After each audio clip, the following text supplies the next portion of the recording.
So we still will capture your information. Those of you who were with us for our last town hall meeting know that we have a bit of a practice that I call a grounding exercise. And the goal of this grounding exercise is to really bring us all into the room. It does two things. First, what it does is that it allows us to kind of put aside all of the other activities that we've been engaged in during the course of the day. And secondly, it enables us to really be highly focused on the work at hand. I call it kind of a mental palate cleanser for all of us. So the way that it works, I call it sound surfing. The way that it works, I'm going to strike a Tibetan singing bowl. And as you listen to the sound, just allow yourself to follow the sound until it becomes completely silent. I'll strike the bowl 3 times. We'll breathe deeply, and then we'll begin our work. All right. Not necessary, but if you want to close your eyes, it helps with the concentration. Let's begin.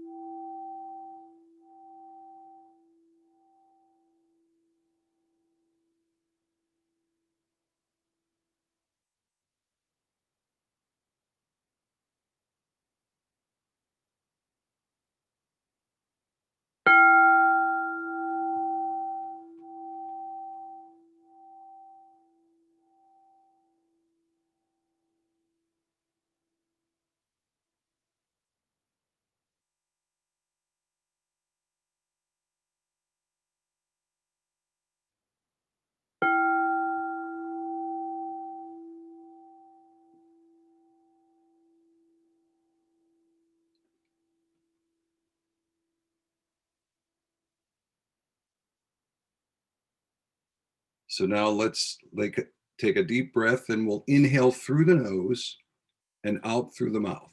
Let's begin. Inhale through the nose and out through the mouth.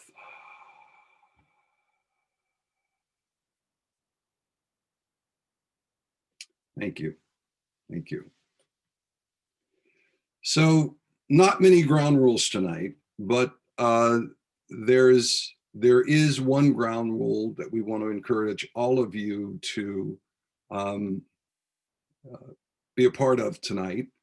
And it's called the 4 gateways of speech. And this we have found to be very useful, very helpful in conversations and work that we do. The 4 gateways are really 4 questions that we ask ourselves before we make a comment or ask a question. Those 4 gateways are: number 1, is what I'm about to say true? In other words, is it factual?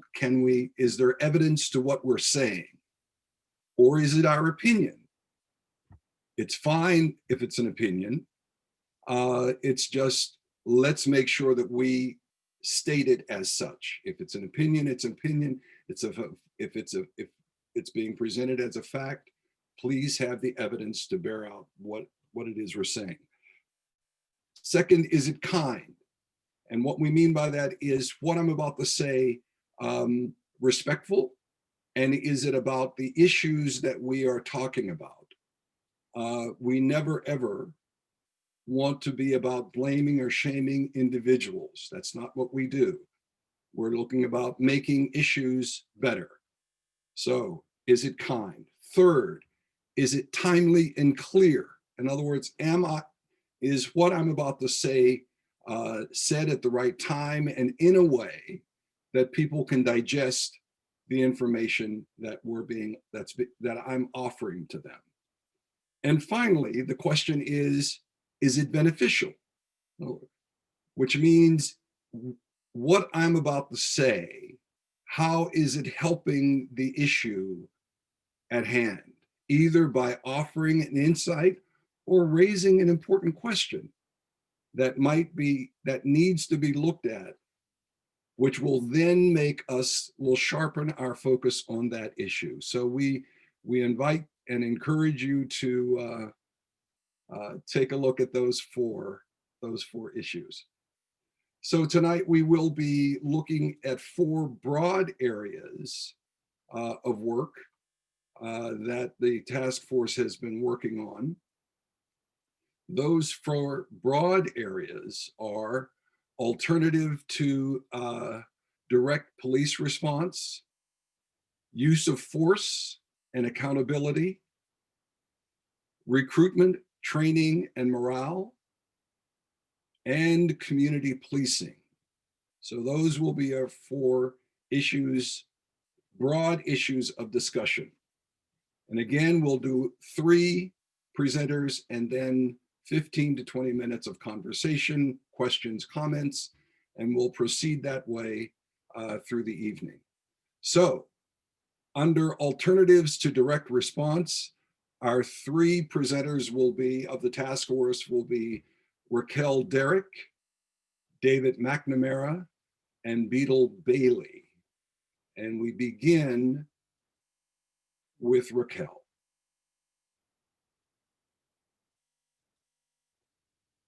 Let me pull that up for you.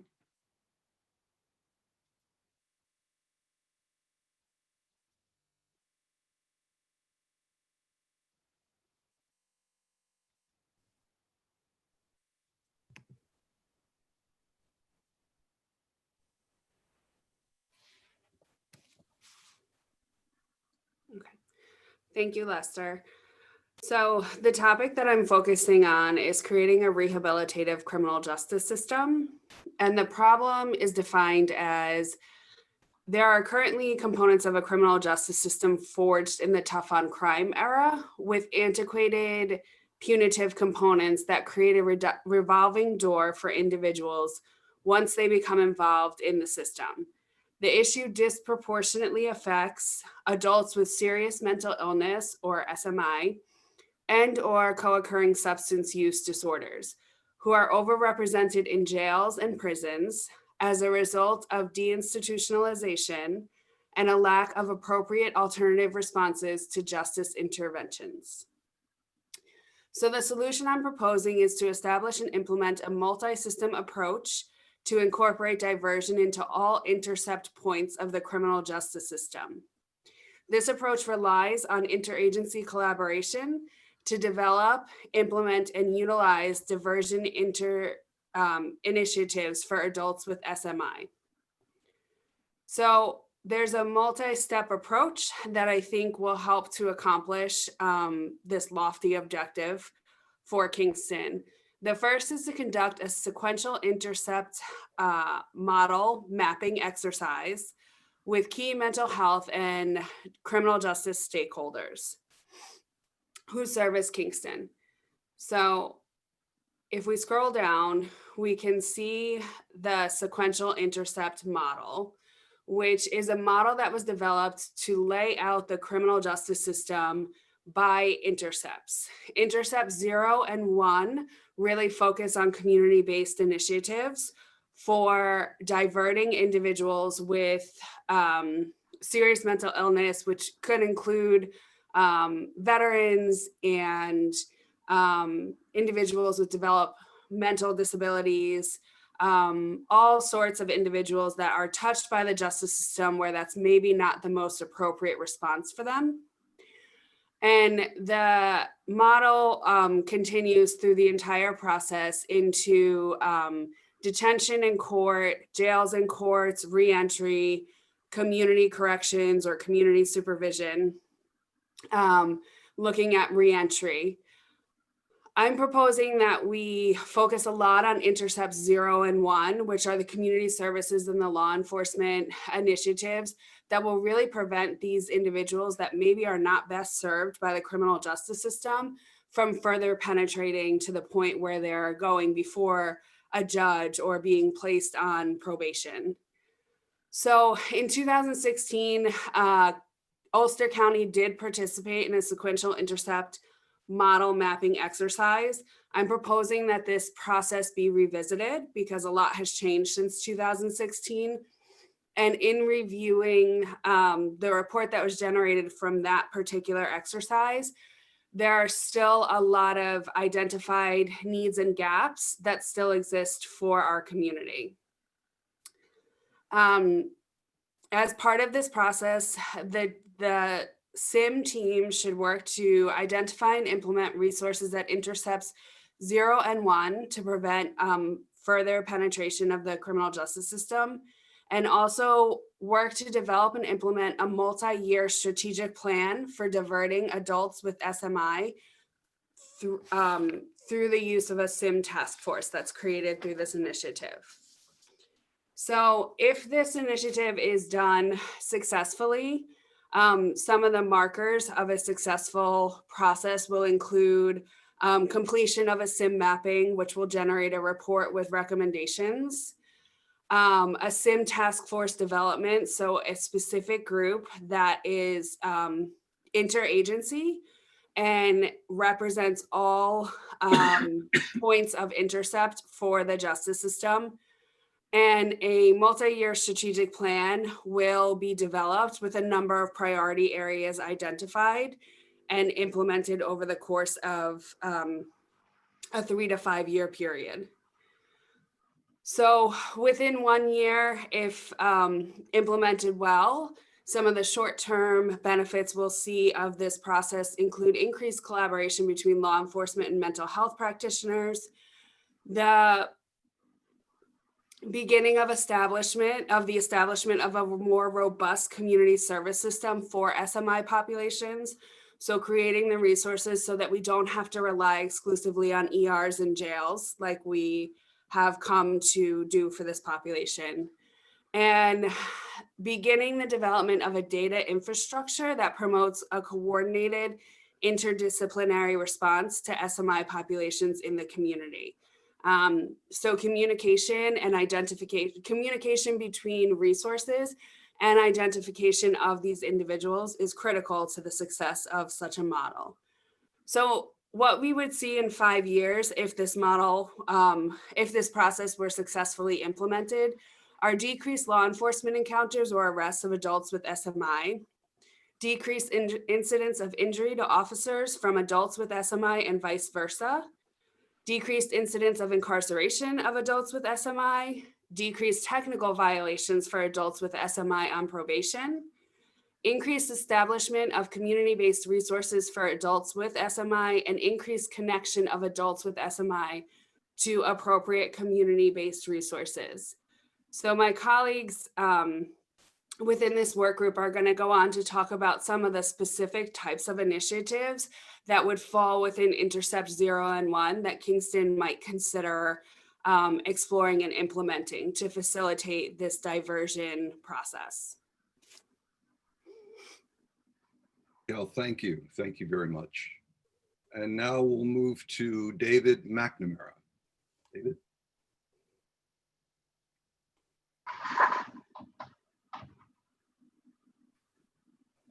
So alternatives to police engagement, the mental health and drug-related issues. So when a mental health, neurodivergent, or addiction-related incident or crisis occurs, the only professionals currently called to the scene are law enforcement officers. This can result in unnecessary arrest, violence, injury, or trauma for both the individuals in question as well as the officers involved, as these officers are not trained to deal with these situations. A November 2016 study published in the American Journal of Preventive Medicine estimated that 20 to 50% of fatal encounters with law enforcement involved an individual with mental illness and/or substance use disorder. So the solution that I am proposing is to create a— When we open it for public comment, can you remind people that they need to raise their hand, question mark?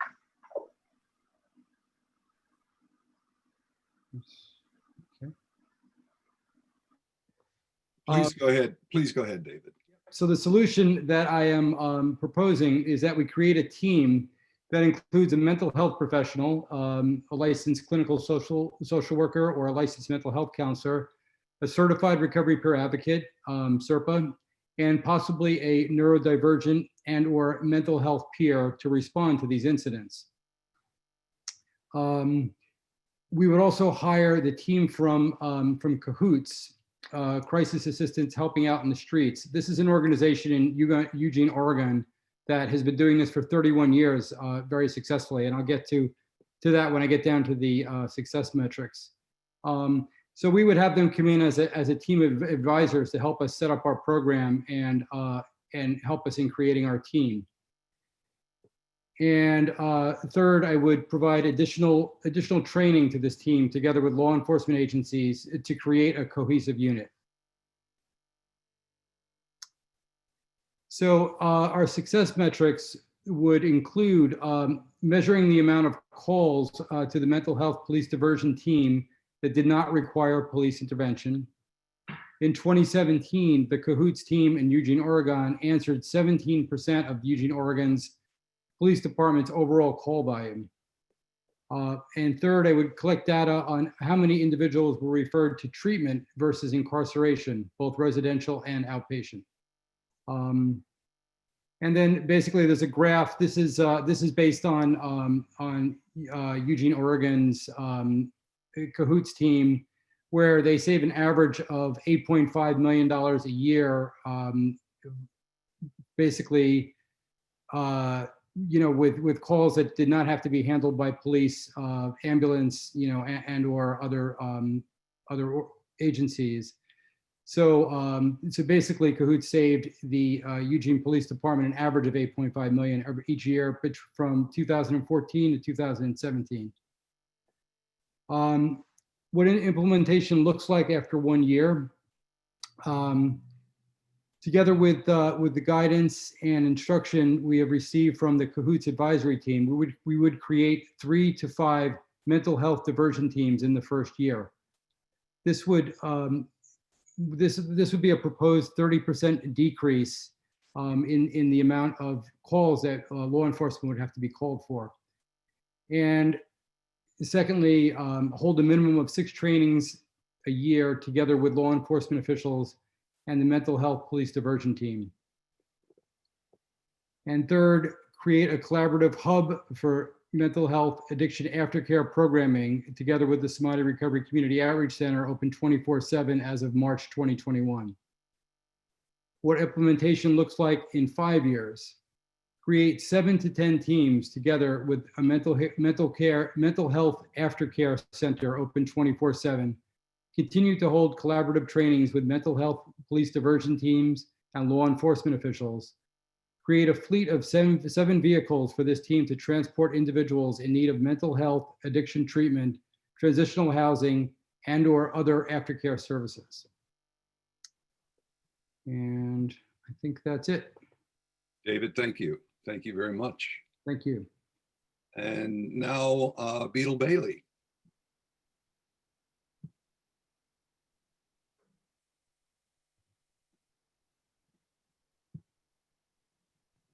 Okay, let's see. According to the CDC, it is not statistically uncommon for a child to be on the autism spectrum, 1 in 54 children as of 2016, or otherwise neurodivergent. Yet the average person, civilian or law enforcement, often doesn't recognize the difference between a person who is neurodivergent, autistic spectrum, bipolar, ADHD, etc., and a person who is dangerous, especially when the neurodivergent person is Black. Black people are 3.23 times as likely to be killed by law enforcement than white people. Why is this a problem? Autism in Black individuals is underreported and often unrecognized even by trained psychologists, doctors, and researchers. To expect law enforcement to do even half as well with a few hours of training is unrealistic. Suggested solutions: direct and prioritized input on all protocols and trainings by autistic community members who choose to take part. Data tracking and keeping of all demographics and areas, periodic reviews of data and resulting protocols, and evidence-based and research-based trainings, protocols, and guidelines with ongoing auditing, review, and reinforcement of every sector and process. Vigilant focus and adherence to rules and protocols by law enforcement officers, accountability and transparency from law enforcement officers and related sectors, and detailed and explicit contingencies put in place as a response response to law enforcement officers' noncompliance, not limited to termination of employment and/or legal action. How to overcome identified barriers. One of those barriers is what many law enforcement officers don't know about individuals on the autism spectrum, and which directly and deeply impacts any communication and interactions. This includes stimming and other atypical movements. These are self-regulatory and calming behaviors such as rocking, flapping, finger flicking, echolalia, unusual facial expressions, and more. Communication differences and struggles. These may be limited speaking or non-speaking, may rely upon echolalia or otherwise use language in unique ways, struggling to understand others' perspectives, mind blindness, and may easily be upset by change to a structured routine, but can also be easily distracted, susceptible to meltdowns, which is an external response to being overwhelmed by environmental stressors. And shutdowns, internalized response to being overwhelmed by environmental stressors. Behavior is not always communication. Also, unusual responses to sensory input and other comorbid conditions such as dyspraxia, which is developmental motor coordination disorder, and executive function disorder. Executive dysfunction, and many other behavioral symptoms and anxiety, depression, epilepsy, other things. In a country where, again, Black people are 3.23 times as likely to be killed by law enforcement as white people, any of these documented and long established neurodivergent behaviors, or a combination of them, has been and can be mistaken by law enforcement officers for aggression or for refusal to comply. What law enforcement officers, why they don't know these issues and how to manage them, as well as how to calm and de-escalate the situations that arise, may be lacking the ability and or method to collect and track data, or unwilling even when tools and methods are available. Another reason, researchers do not always get access to what data is kept, and tracking sometimes relies on officer self-reports, which can be impacted by bias. And many training sessions are voluntary or randomly assigned, not mandatory for all. How to leverage better identified opportunities, better data tracking and training for law enforcement, better accountability and transparency. There's an opportunity for introducing and maintaining these long missing factors and using the resulting data to adjust duties, responses, roles, and rules. Informing and training the community. Neurotypical people must also be taught to recognize their own biases and how to interact appropriately with their autistic neighbors. And metrics for success, relying on research and evidence to guide protocol. And that means collected and tracked data, someone to interpret it. Compliance by law enforcement officers and action taken by all parties to uphold an unwavering and unvarying standard of ethics and action. A definite and attributable decline in complaints filed against officers and made to the police commission by or for neurodivergent individuals. Success after 1 year of implementation might look like regulation of all processes, including data and tracking and training, as well as concretized laws, rules, and protocols, and community engagement and input, especially of neurodivergent individuals. Lessened and limited presence of law enforcement in civilian issues, whether high stress or not, that would only be exacerbated by their presence when laws have not been broken and no danger has presented itself. And fewer harmed, traumatized, and or dead neurodivergent individuals. And I believe that could carry into a 5-year span as well, as far as success goes. Bailey, thank you very much. Thank you. So we now are in the comment period. You are welcome to ask questions to Bailey and David and Raquel. The way that we'll do it is, let me check in with Lisa. Lisa, do they have a electronic raise your hand button? Yes. Yeah, if they're a participant of the meeting, they go down to participants on the bottom of their Zoom window. Okay. And so you can raise your hand electronically. And Lisa will identify you, and you'll be able to ask your question. You'll be able to unmute yourselves. It won't be necessary for Lisa to unmute you, but please wait until she acknowledges you. I'm sorry, Lester, I just have to make a correction. I will have to unmute them. Okay. Yeah, Okay. I have the host control, so I'll have to unmute them. Okay. Thank you. That's why I want them to raise their hand so I know who wants to speak. Got it. Okay, so who has a question, comment, concern, observation? It's Brianna, and I just unmuted her. Thank you.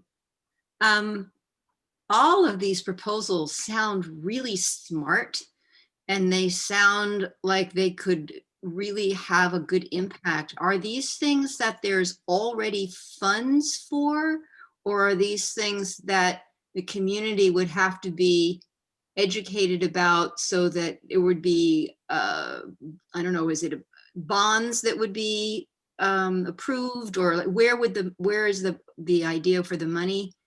And it may not be the same answer for all three, but I'm curious if this is something that's like, we're good to go, or is there a whole like funding thing that has to happen first?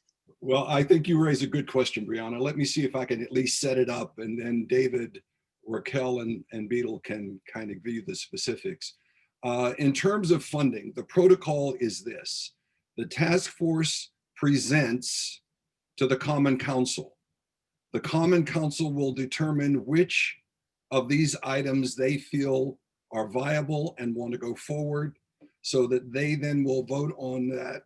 And then once those resolutions are done, my understanding, and those of you on the Common Council can correct me if I'm wrong, but my understanding is that there has been a pool of money set aside, and that it has been set aside specifically for implementation of some of these issues. So that's where we are at the moment. But of course, that piece of it is really not up to the task force. It's really up to the mayor and to the Common Council. So I'll open it up to David, Beetle, and Raquel in terms of your insights about that.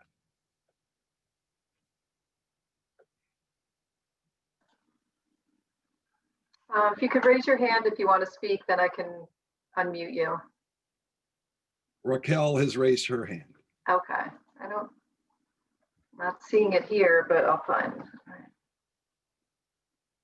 All right. Thank you, Lisa. You're welcome. As far as my initiative, what I'm really proposing is systems change work. And so there would certainly be some costs associated with the training to bring in a trained facilitator to help with the SIM mapping process. However, the approach is meant to be an interdisciplinary, collaborative initiative that really seeks to look at funding that is already available within certain entities who would be involved in the work, and to really look towards resource sharing, and whether or not that's literal funds or manpower.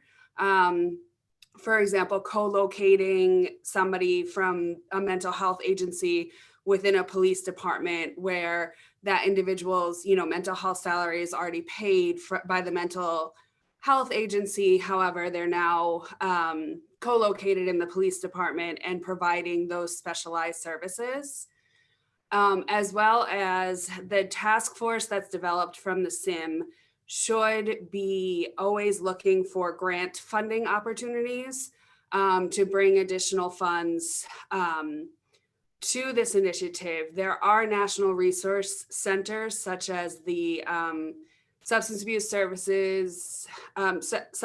Mental Health Services Administration, SAMHSA's GAIN Center, that do put out solicitations for grant funding and such things. So that would kind of become one of the tasks of this proposed task force, to continuously be identifying and pursuing grant funds to support the work.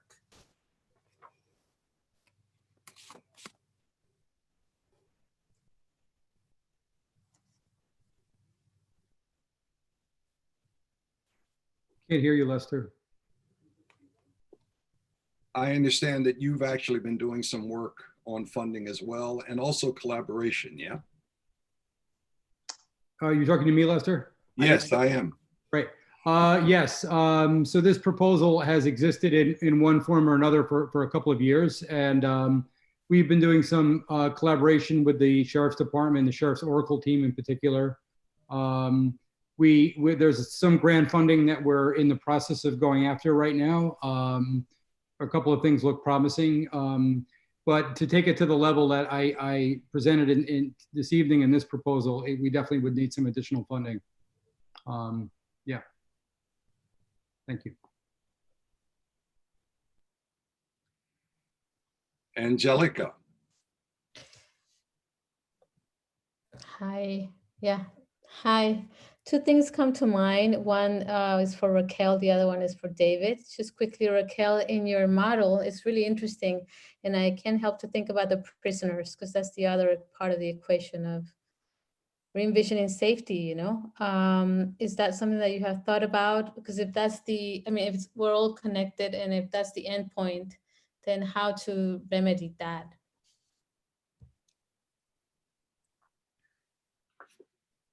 That's for Raquel. Yeah, Raquel, excuse me, Lisa, I think you'll have to unmute Raquel, yeah.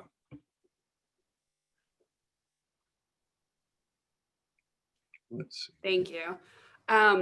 Yeah, reentry is a huge part of the work that needs to be done, because many of these individuals have already been impacted by the justice system and have been incarcerated previously or are currently incarcerated. So the model would look to go through the entire system, and that should all be worked into the response. I'm advocating focusing on intercept 0 and 1, which is the community and the law enforcement. And even through the courts, the establishment of treatment courts and specialty courts to better connect these people to resources versus incarcerate them. Because I think that we want to get to a point eventually where these people are not even being incarcerated anymore, because it's not the appropriate response for them. But we need to recognize that it will take time for our service system to get to that point. So we need to be having that conversation about this at the same time about those who are either slipping through the cracks of that front end of the system or who are already involved in the system. And there are some promising approaches for reentry for these types of individuals. When you say there are some promising reentries, you mean like some groups that are working on that, some programs, or what specifically? Yeah, there's some promising practices or evidence-based models for assisting with reentry, specifically of persons with serious mental illness. But there's also a lot of veterans work that's being done. So there are some targeted approaches that could be implemented, and part of the work of the task force would be to identify these promising and evidence-based practices and figure out kind of how to implement them within the needs of our particular system. There's a lot of things that are going on nationwide, but it doesn't mean that that necessarily represents the problems that Kingston, New York is facing, or the population of Kingston. So it's really taking that tailored approach to what do our residents need to successfully reintegrate back into the community. Thank you. Angelica, did you have a question for David as well? I did, David. I don't want to take too much time, but I was really interested in Cahoots actually, and I called them on behalf of Radio Kingston for our show in Spanish. And when I called them, they said that they were overwhelmed with just requests from so many communities around the country. That they just didn't have the, the infrastructure to handle so many requests. And so I'm so glad that you're like already in touch, and you can they can come here. And I just wanted to ask if there's a way that we can present this to our Spanish speaking community so that they know what's going on. I mean, Cahoots, it seems like a really successful program, and it would be wonderful to speak to somebody. Yeah. So let me find out, because they are overwhelmed because of the amount of calls that they're getting. But I do want to mention that my organization, Samadhi, we're about to train our first Spanish-speaking person who's going to teach the Certified Recovery Peer Advocate training. So we're actually going to hold a Recovery Peer Advocate training in Spanish. I believe it's the first one in Ulster County. So we're pretty excited. It's taken us a couple of years to get there. That's So, huge. yeah, we're pretty Huge. excited about that. So, we should trade information, and I'll keep you posted. Okay. We don't have a chat system here, but I'll find you through Samadhi. Okay, great. Thank you.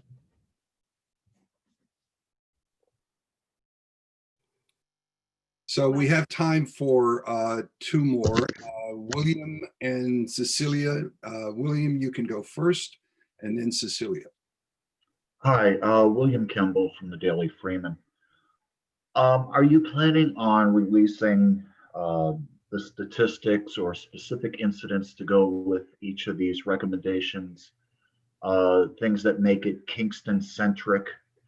Because in looking at each of these recommendations, there's nothing here that tells me that one area is in particular need in the city of Kingston, and you could take your really well-studied reports and apply them to almost any community.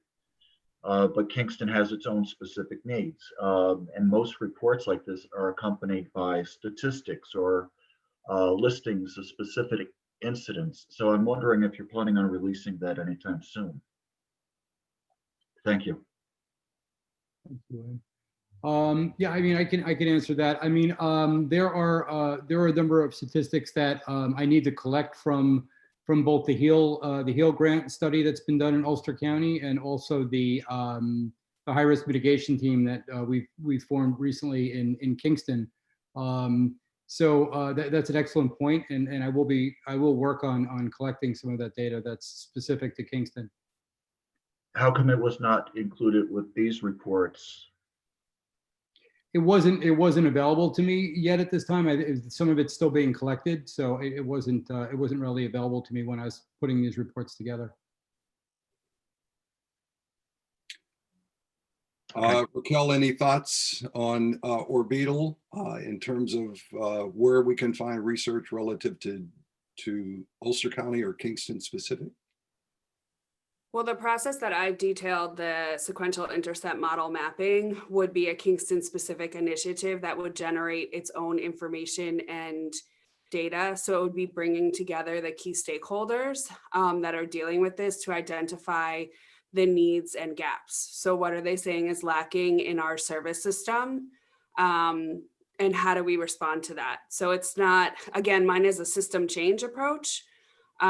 So it's really about this group and this exercise generating the data to inform the necessary process to meet the needs of Kingston.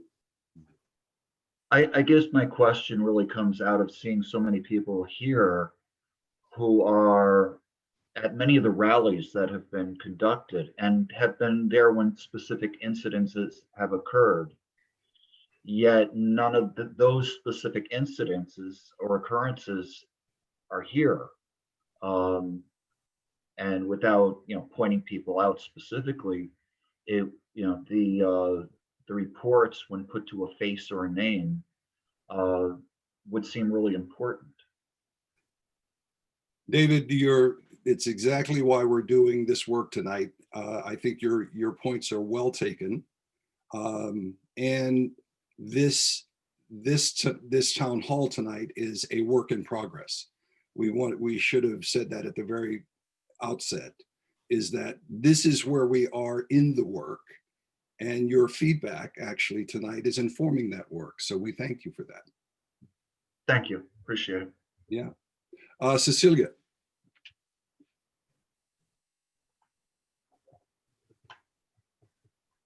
Hi, Cecilia Navarra. I'm a speech language pathologist, and the data that was presented regarding people on the autism spectrum really resonates with me because of the work that I do.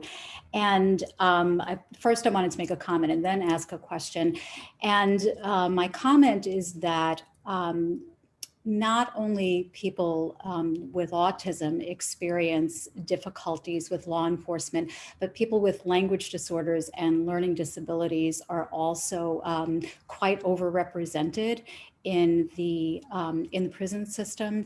And that there was a study done several years back which found that adolescents with language disorders have a very poor understanding of the Miranda rights. And so that any first encounter with law enforcement may be not only anxiety producing, but could be extremely confusing because the teenager would not even understand what the officer is telling them to do.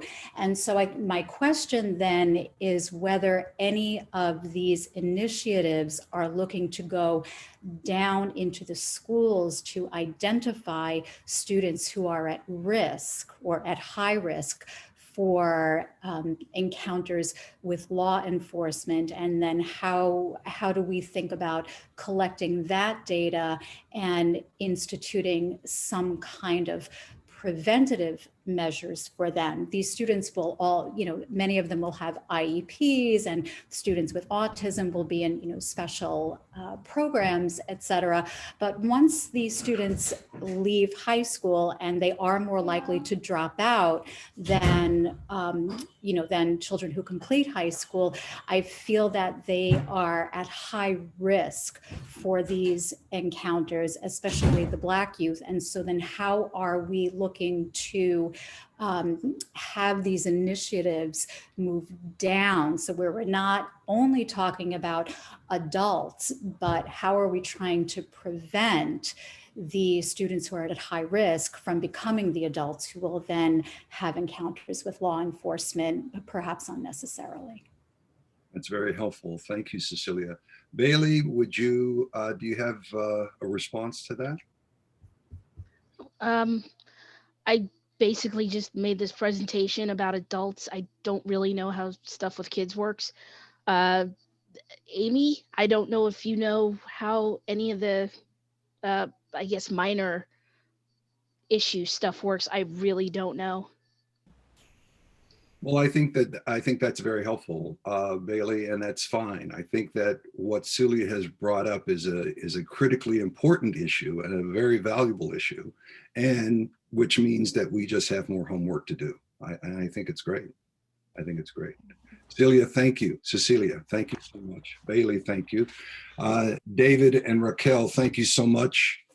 We are now moving forward, and our next category is use of force and accountability. And this will be Minya DeJeanette, Andrea Callan, and Dan Gruner. Minya is not with us tonight, so I will read her version tonight to give us all a view. Let me pull it up here.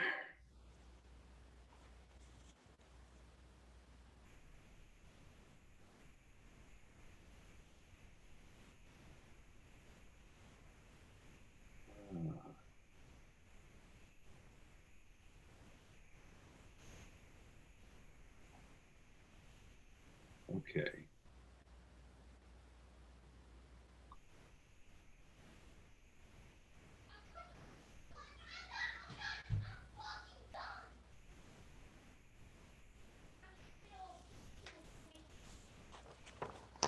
Let's see, share the screen. There we go.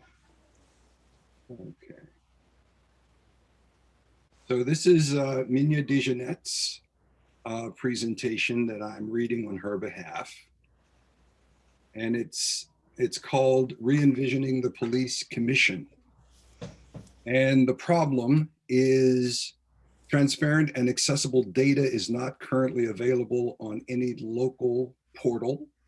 There are some interactions that are not required reporting, such as police interactions with members of the community who have mental illness issues, which we've just been hearing about, and who are neurodivergent. Solutions: number one, all required and voluntary data will be made readily available to the public on the Police Commission website. Data will be presented in visually accessible charts and or maps. Updates will be monthly to quarterly. Design a method of gathering qualitative data for interactions that involve neurodiverse populations and those with mental health issues. Our metrics for success would be reduction in the need for FOIL requests, having a completed web page website that allows easy access to data, having designed a method of data collection that aids in improving interactions with neurodiverse folks and members of the community who have mental health issues. Implementation after the first year, a full independent Kingston Police Commission website that gives a robust reflection of policing data in the community. And over 5 years, improved methods of data collection for non-required reporting that can easily be expanded and improved.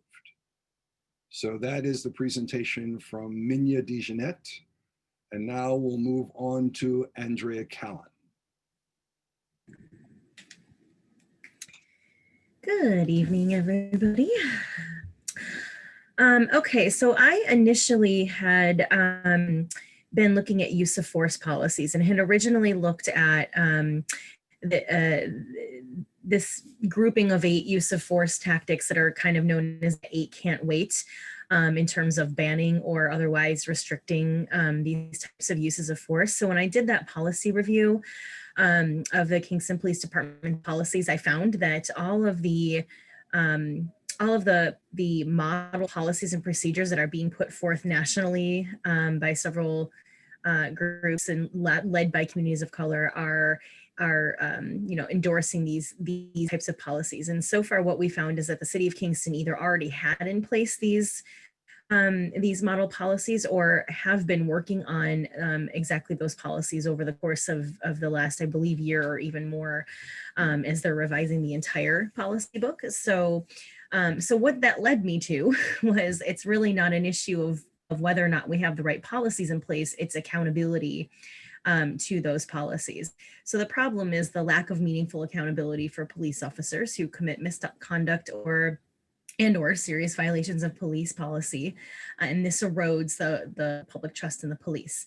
Meaningful accountability of police officers is lacking due to longstanding policing cultures that result in officers believing or perceiving that their routine officer discipline is a punishment rather than a remedial measure to correct officer behavior as they are public servants. And just to add a little bit to that, if you look at police union contracts and you look at the disciplinary procedures within police union contracts, they all refer to things like charges, and it's a very like criminal justice based language and process that seems to just automatically be completely adversarial and leaves no room for the traditional employee-employer relationship where an employer has to use corrective measures when an employee has violated policy.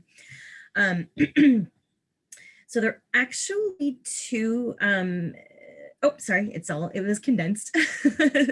So the solution, sorry, I was looking for the 2 points, is to, it's a two-point approach: adopt a disciplinary philosophy for the Kingston Police Department to begin to rebuild trust between officers and leadership, and implement this philosophy, adopt an education-based discipline program for routine corrective actions.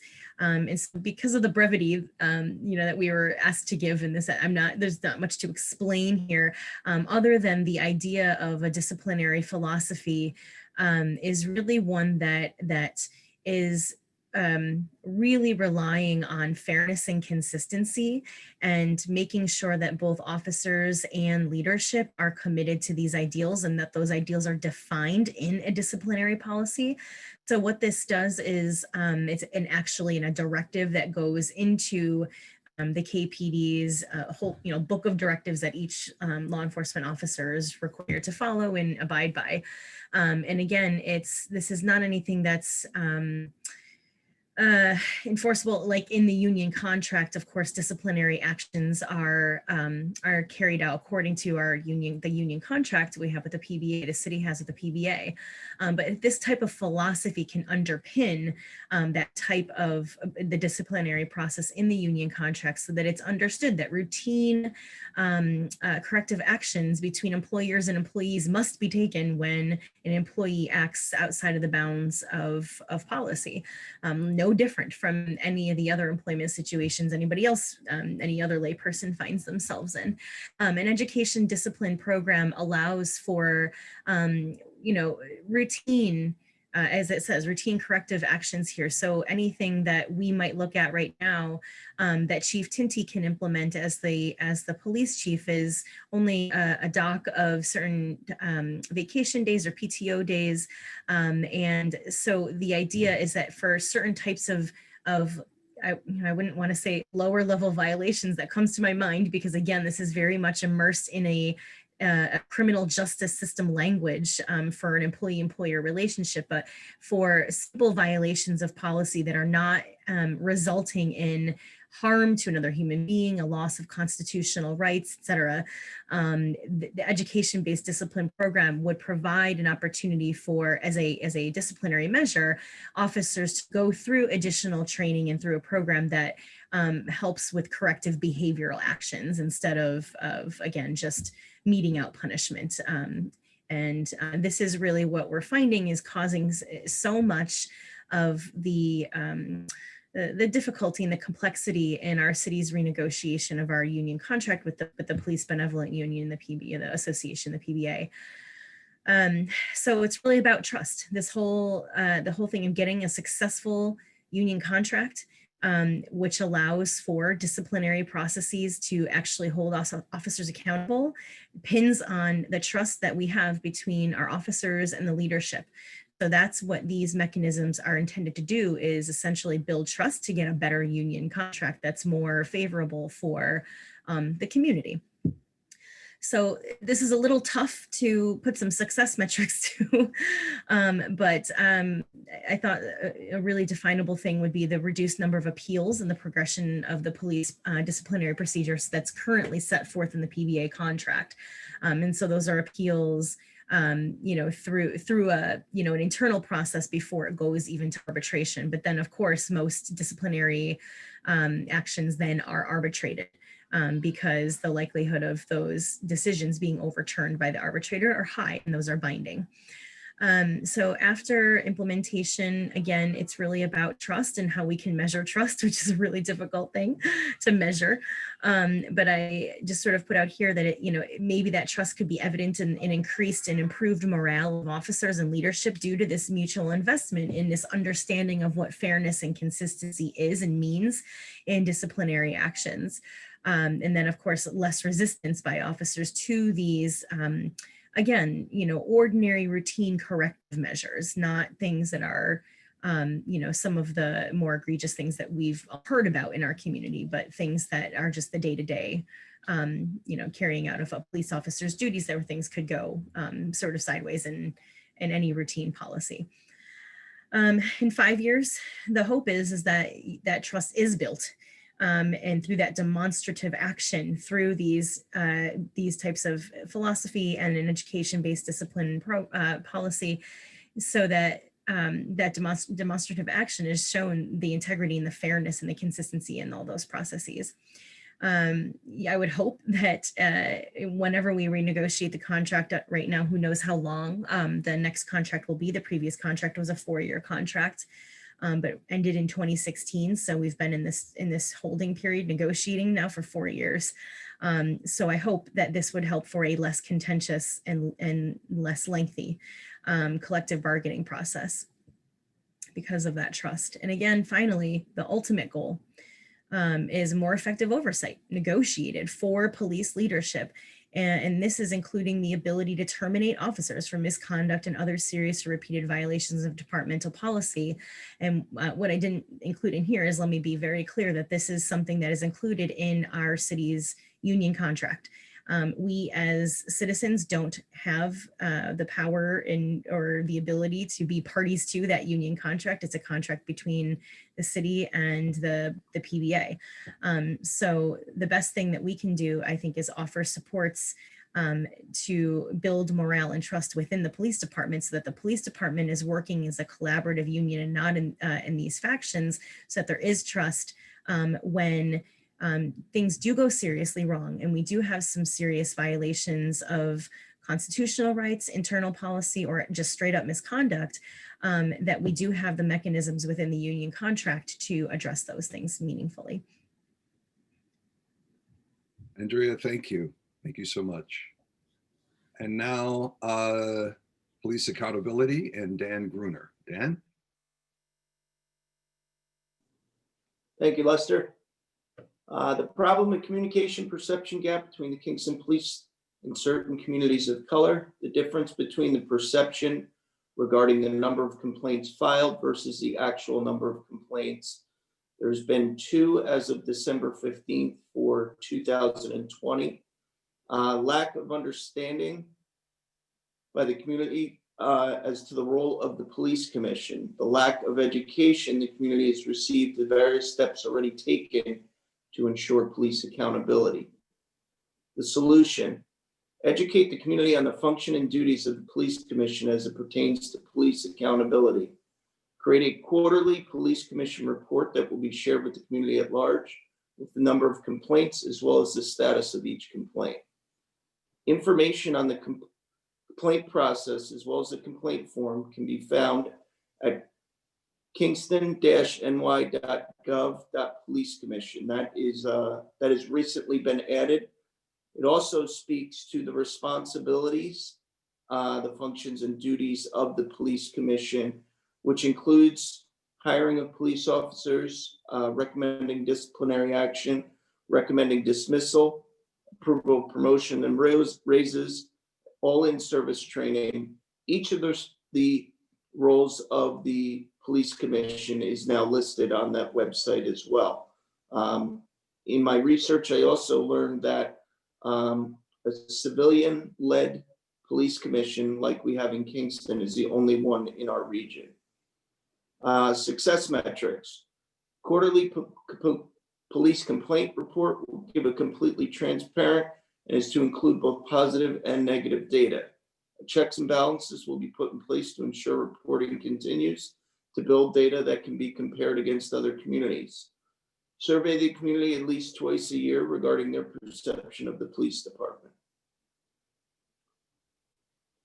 What implementation looks like after 1 year: the quarterly report, when aggregated over 1 year, will enable the community to compare the data to other communities. I did confirm yesterday that there are very few communities in the area that are actually publishing this information. The citizen survey will also be a gauge to how the transparency is help improving the trust level between the Kingston Police and our community. What does it look like after 5 years? 5 years of quarterly data will provide a benchmark to gauge how the community's trust level has improved or declined. A complete review of the results will identify any areas that still need to be addressed. Dan, thank you very much.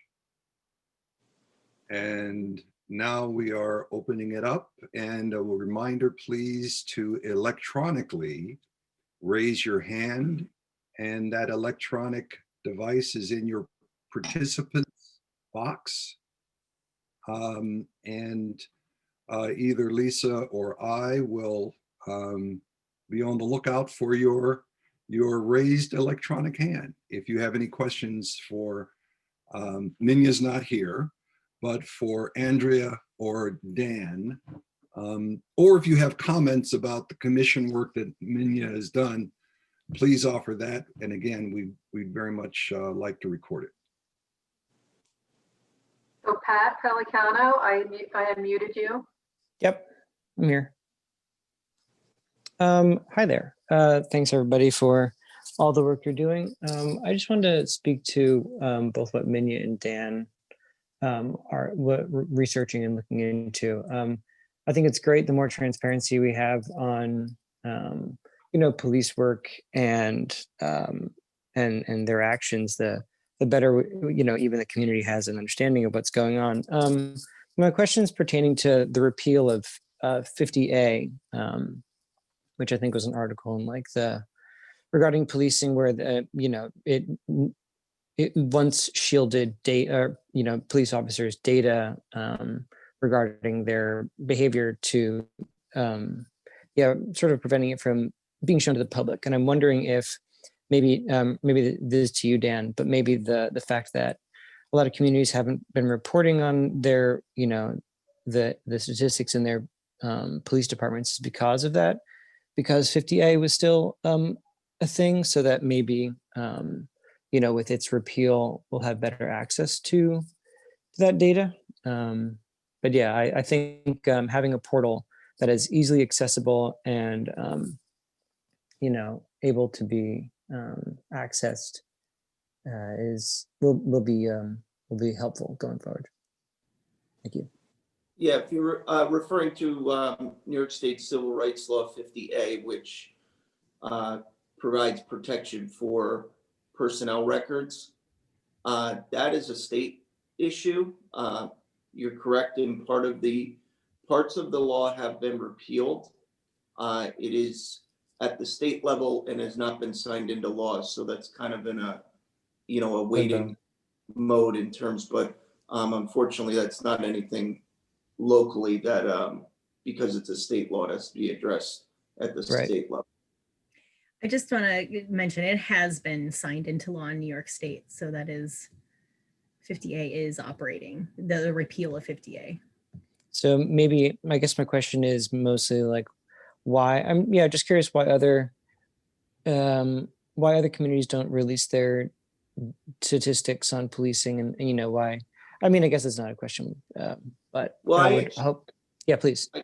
I could answer that a little bit. I was able to confirm yesterday that a local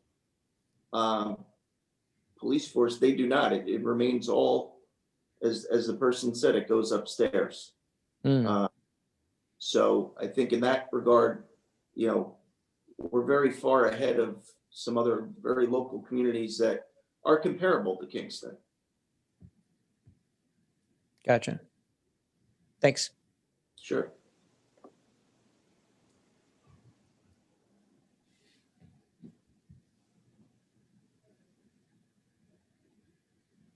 Sorry, Jean, you were next. That's okay, no problem whatsoever. Good evening, Jean Jacobs, resident of Kingston. Good evening. Thank you, Mr. Strong, for the opportunity to speak. I have been listening this evening and I have done a considerable amount of homework. Basically, I find the presentations for the general public, that is, extremely intense. And to follow it is something that you really have to listen to carefully. So my question, and Mr. Strong, you mentioned in the beginning, you like to deal with facts. So I'm going to deal with 3 facts, just in general, as a result of looking at the agenda this evening and trying to digest a considerable amount of the agenda. My question is, Governor Cuomo put forth a police reform that had to be completed by April 21st, 2021. And in fact, he has sequestered and went to over 500 jurisdictions to have them complete this. So my question to Mr. Strong, who is the facilitator and you are the headmaster here, have you followed the governor's rubric? In other words, what I'm listening to tonight, is this his direct, is this his directive? Did you take that? Because I read it all. I've read it all. It's all available to the public. Like review the needs of the community and evaluate the department's current policies and procedures. And then from that, work with the community to establish policies and procedures that are effective and efficient. But this, to me, it is extremely intense what I'm listening to, and I'm sure a lot of work has gone into it. One of the things is, Governor says issues must be aired, but solutions must be crafted in a collaborative process. So when are you going? I mean, we're listening to you this evening, and I just heard that the police was accredited once again since 1990, and that's valuable information. Accreditation, I worked in the real world with accreditation, and that should be some valuable information that you should be reviewing and analyzing that they have accomplished and their leadership. I'm not sure if you engaged in that whatsoever, or if it's something that you intend to do in the future. But the last thing that I'd like to mention, I noticed that SROs are a part of your agenda, your town hall meeting, and that's what you're applying your attention to. Well, I had the opportunity to speak with the Center for School Safety for over an hour 2 weeks ago. And I spoke with Tina Tierney. And after my discussion with her, it was not, the SROs were not a part of this program or the reform that the governor has been instructed the 500 areas in New York State to come up with. So I would like whoever, and Can I respond to that? Can I respond? No, let me just finish. I'm going to let you go. I'm not going to take your valuable time any longer. But I'm not sure if we are reaching or we are addressing, and I'm asking that question, all of the areas that the governor, it has to be an extraordinary amount of community participation in this. It has to be a partnership, a collaborative effort. And we're engaging tonight, but the average community member, such as maybe my neighbor, he would not engage in this because it would become too intense for him or her. So if someone could speak to the SROs, I can leave the conversation, but I did speak with someone and they knew me because I had worked with this. I worked with safety many years at the state level. And they said that the SROs were not a part of the police reform. Thank you, Ms. Jacobs. Yeah, thank you very much for the opportunity. Let me see if I can go down the list for you. Are we complying with the governor's mandate? We certainly believe so. We drew questions and concerns from the community. From those questions, we divided the concerns into the 4 broad areas that I outlined at the top. From there, we went into specific areas of concern and need, which you are hearing tonight. This is our second town meeting where we are requesting and collecting feedback and responses, which then will inform and guide the work that we do. And then it will then be presented to the Common Council. So from the standpoint of what the governor has mandated, yes, we believe we are.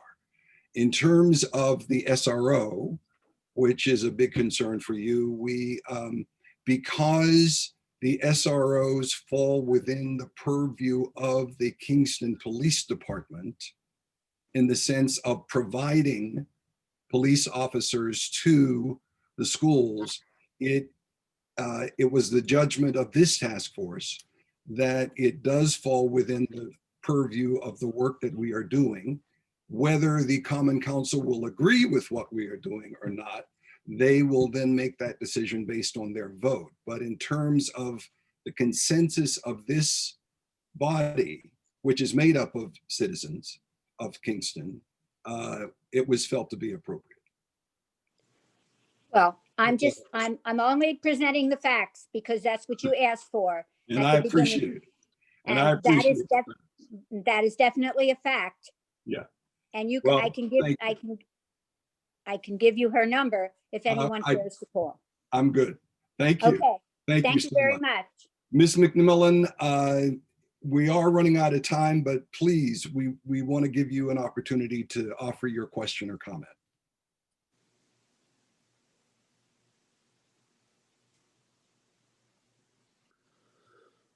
Thank you. It's a very short question, and I just joined the meeting a short time ago. I was late because I had an earlier meeting, but I'm glad to be here, and I thank you and your co-hosts for having this, and hope that I could get on the list to join future meetings. My question is specifically about 50A. I'm in Warwick. We've had two so-called public meetings, which were live streamed, I think YouTube and Facebook. And of course, the public really didn't get a chance to comment because any comments that were put in the chat were ignored.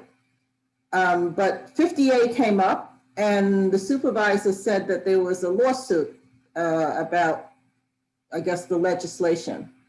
And I hadn't heard about that. So if someone could either direct me to that, just so that I could know a little bit more about why it hasn't completely been eliminated. Sure. I'm looking at Andrea and Andrea, yeah. We can get you unmuted. There you go. I'm not, Patricia, I'm not an expert, but I will say what I do know is that it was signed into law last summer, like immediately after it was passed. So I just want that to be clear. I'm aware of one lawsuit that was filed, I believe, in New York City. And I would refer you to the Communities United for Police Reform webpage, and that's a grassroots coalition organization in New York City that was pushing the 50A legislation for years, and they would have more information on the lawsuit on that website. Okay, thank you very much, Andrea. No problem.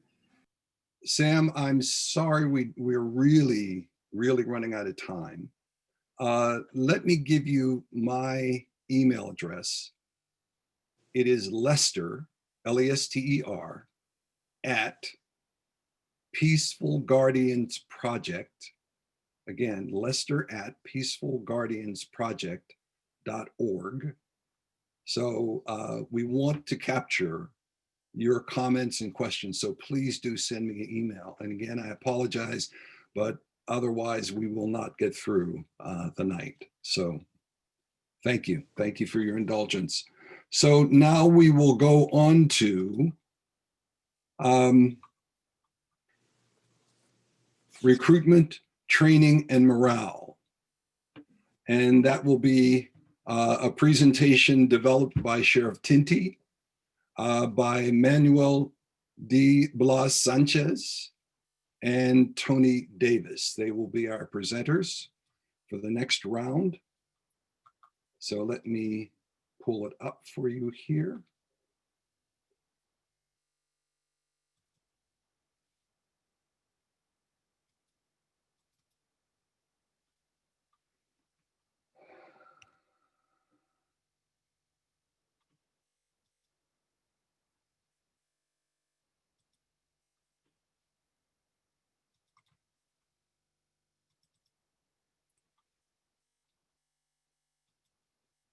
Again, the sheriff is not with us, so I will read his portion. It's on recruitment, training, and morale. Problem. The people who work at the police department need to have trust in their leadership and positive feelings toward them as members of the public would towards the police that serve them. Officers that feel respected on the job are far more likely to respect those whom they serve. Solution: reinstate recognition award ceremonies on a yearly basis for work above and beyond. The recognition and award selection should be done with direct input from rank and file, essentially peer approved. There should be regular engagement of rank and file by command staff by accompanying them through a ride-along, commission members as well, or work a shift with them answering calls on a quarterly basis, various times and days. There should be continual engagement by attending in-service training with them. Currently, command staff attends training specific to leadership and supervision. I'm thinking he's meaning only there. He would expand it. Metrics for success, an increase in positive compliments being submitted to the police commission, command staff by members of the general public. Reduction in sick time, usually a measure of morale. More detail in reports completed by officers after handling calls would indicate a more interactive encounter. What implementation looks like after 1 year: 20% increase in compliments, 10% reduction in sick leave, 20% fewer reports needing to be updated after supervisor review. What implementation looks like after 5 years: 50% increase in compliments, 30% reduction in sick leave, 50% fewer reports needing to be updated after supervisor review. This again is Sheriff Tinty. Next on greater transparency is Manuel Blas Sanchez. Thank you, Lester. Good evening, everybody. Thank you for bearing with me. One of the problems that I've been bringing into the meetings, and are we working towards a better resolution and a better re-envision for the police force, has to be a greater transparency with a better definition of the roles of the police. One of the things that we have been seeing is the problem that we don't have data or information or necessary tools in order to figure out how is each interaction with the police force. Some of us, we can have a very interaction with the police force very clear and very straightforward. Some of them, sometimes it can be a little bit difficult. It could be fear from one end, or it could be fear from both ends, and it could be get out of the control. So what is the things that we are envisioning and things that it can be improved is part of the solution. The city of Kingston in the past year implemented the right to know act, which ensured that every single time when you get pulled over or detained, each police officer has to present you with a business card, with the badge number, an explanation, and a short explanation of why are you being pulled over or detained. Every single time that happens, we need to know that we, as a community, we also have the right to know why I'm being detained or getting pulled over. That it will make the relationship between the police department and the community with a better and a healthy relationship. Right now, sometimes we fear a little bit, and that makes it a little scary. That is the reason that the governor signed this executive order 203, where we have been seeing that the most majority of the interactions between the police department and our community of people of color is where it's getting a little out of hands. So how we can measure the success? We can do a random and a blind survey with the entire population of the city of Kingston, which will give you a neutral assessment and how is the police force interaction with the community. This survey will measure only how is the interactions between the police department and the community. Doesn't have anything else to measure. The survey will also allow to us to figure out what are the demographics of who is having interactions with the police department. And it will tell us about who is more willing to give us information of how is the interaction with the police department. So how this solution can see in a year? Well, the first year that we have to make sure is ensure that the business card needs to be printed and each police officer has it. Every single interaction that you have to ask for a business card, and each police officer needs to give you a business card. By the end of 2021, close to 95% of the time, the police officer has been offering you, each police officer has been offering you the business card. And 70% of the population, of the individuals, has been report a good interaction. We don't know this, but this is only a vision that we have. What is the other measurements that we can see? Is a fewer complainants with the Kingston Police Commission. The other measurements, this is in 5 years, how we can see it. We can see it that 90% of the interactions that we have with the police department, each police officer is giving you every single time a business card. You basically, has been 5 years now, and you're basically gonna know who is the police department, how is their interactions, and we're gonna see a better and healthier interaction between the police department and the commission. So that will bring the complaints to the police department lower. As well, in the first year, we just did the first survey, but 5 years later, we're probably gonna see more surveys where we can start seeing where is each interaction with the police department and how each interaction keeps happening. So that will make it us to understand how is the interactions and how we can make it improvement of the interactions with the police department and our own community. That is my presentation. Manuel, thank you. Thank you so much. Next is Tony Davis. Tony?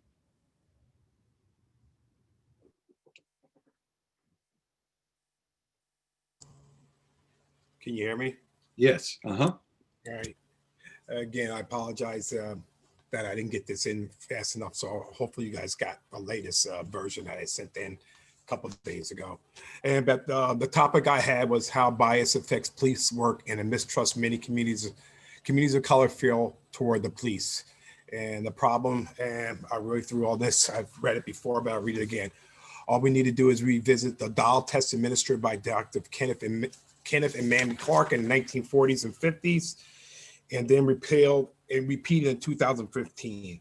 This survey shows that children between the ages of 2 and 7 were shown dolls of pictures of children with different shades of color, from pure white to very dark brown. Roughly 65 to 70% of the children interviewed, Black, white, and Latinx, consistently identified the white or near white dolls in pictures of being smarter, friendlier, and prettier, while finding the dolls with pictures of darker brown children as stupider, meaner, and uglier. These prejudices are ingrained so early, and they are reinforced so pervasive that the bias is both visceral and unconscious. 2, in 2019, out of the 773 arrests in the city of Kingston, 40% were people of color, and in comparison to the estimated 14.6% of the population that they represent. While not all of these arrests were made by the Kingston Department, and many of these could have been conducted by the Sheriff's Department or by the state police, it does tell us that we are disproportionately arresting people of color in our city, and that we should examine ways to improve these outcomes. And third, in Dr. Eberhardt's study, when police officers are shown an image of a white person's face and a Black person's face, the Black person's face is much more likely to draw their attention when those officers are prompt to think of shooting, apprehending, or capturing or arresting. And the survey says, solutions: work with the City of Kingston Police Department to implement annual implicit bias training. 2, create highly prescriptive protocols for engagement between law enforcement and citizens. And for example, Eberhardt and her team and Stanford researchers worked with a task force in the Oakland, California Police Department to reduce the number of stops they were making of people not committing any serious crimes. And quote, we settled on a simple approach to reduce the stops, and that was to push officers to ask themselves a question before each and every stop they made. And the question was, is this stop intelligence led, yes or no? And what they mean by intelligence led is, do I have prior information that ties this particular person to a specific crime? Adding this checkbox made a huge difference in Oakland, California, Eberhardt says. In 2017, Oakland officers made roughly 32,000 stops. But after implementing that question in 2018, officers made about 19,000 stops. So the success metric, an increase in positive interaction between the police department and police department staff and members of the general public. I believe that changes are possible with some different methods of policing. And although even with, I'm losing my place here. I think you're going for training. Yeah. And although even with training, incidents of racial bias may not be eliminated, but it can be managed. As Earhart states in her research, we can use evidence-based approaches to improve police community interactions to maintain justice by completing surveys. So what this information looks like after 1 year, document evidence that arrests of people of color has dropped by 10 to 15%. Document evidence that stops have dropped by 10 to 15%. Citizens' complaints of police interactions dropped by 30%. And what information looks like in 5 years, document evidence that arrests of people of color have dropped by 15 to 20%. Document evidence that stops have dropped by 15 to 20%. And citizen complaints of police interactions dropped by 50%. And so that is my study. And I guess I'm the last one, so I guess we're gonna open up for questions. Excellent, thank you. Thank you, Tony. So questions, once again, a reminder that please electronically raise your hand.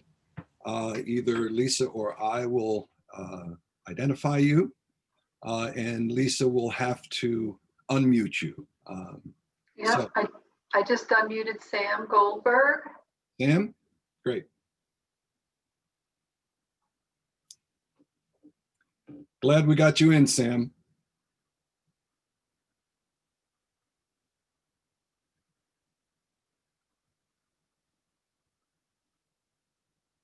We're not hearing you though. Yeah.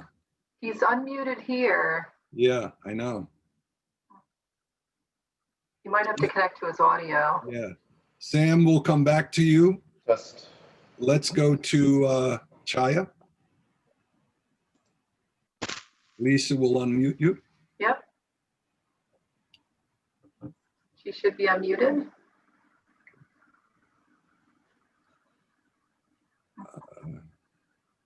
Huh.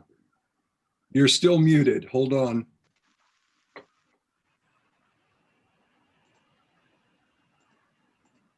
Now you should be fine. Okay. Here you go. Tony, the number you had said, was that for 2019 of the number of people of color who was stopped or people who were stopped?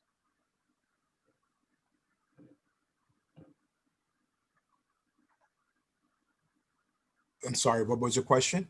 Was the number you had reported of a number of stops by the Kingston Police? 2019, the data that I had received, yes, 2019, 773 arrests, yes. So this is just a comment. From what I understand, the recent and current over-policing on Ward 4, we're moving backward. That in 2020, many people have been stopped for very small infractions. And it's a tremendous problem. And I'm not sure if it's ended. Some parts of the community are still saying that stop and frisk is still going on. And we're very concerned, very, very concerned about this level of over-policing. I understand that the state police are no longer involved, but the Kingston Police Department and the Sheriff's Department are still in Ward 4 and making stops, a great number of stops. So I think there's a greater number of stops in 2020 than there was in 2019. That's my point. Thank you. Thank you. Thank you, Chaya. Other questions, comments? Sam, we're coming back to you. Are you ready for us now? We can unmute you.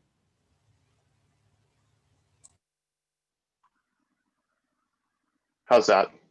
Good, we got you. Good. All right, thank you very much for letting me speak. Yeah, so the thrust of my question is this, which is that when Chief Tinty is on this task force, how can I certainly have trouble taking it seriously? If the title of the task force is Re-envisioning Public Safety, and you're having the chief of police on it, that seems like a challenge. There's many other reasons why I, at least as a member of the public, have trouble taking this seriously. Like the mayor has ignored the ongoing protests in Kingston for months. The previous public meeting of this task force was scheduled during one of those protests. Activists have constructed memorials to members of the community who were killed by police in the United States, and they have been taken down by city employees. I'll use this opportunity to say some statistics, since that's what you wanted. On average, the police in the United States kill 3 people a day. That's more than 1,000 people a year. The police have killed 373 people of color in 2020. 205 of those people were Black, and 17 of them were children. It seems to me, at least, that the police are the problem, and that if we're going to re-envision public safety, it has to strike at the heart of the institution of policing. And that when the discussion here is about rebuilding trust in the community, and like Andrea Cowan said, many of these policies are already in place in Kingston, and they've been tried in many other communities, and it hasn't worked. It has not solved this problem. So my concern would be that when you're just working around the margins and you're not addressing that core issue, that actually what's happening is that you're offering the police cover, that this is risks being a public relations program for the police.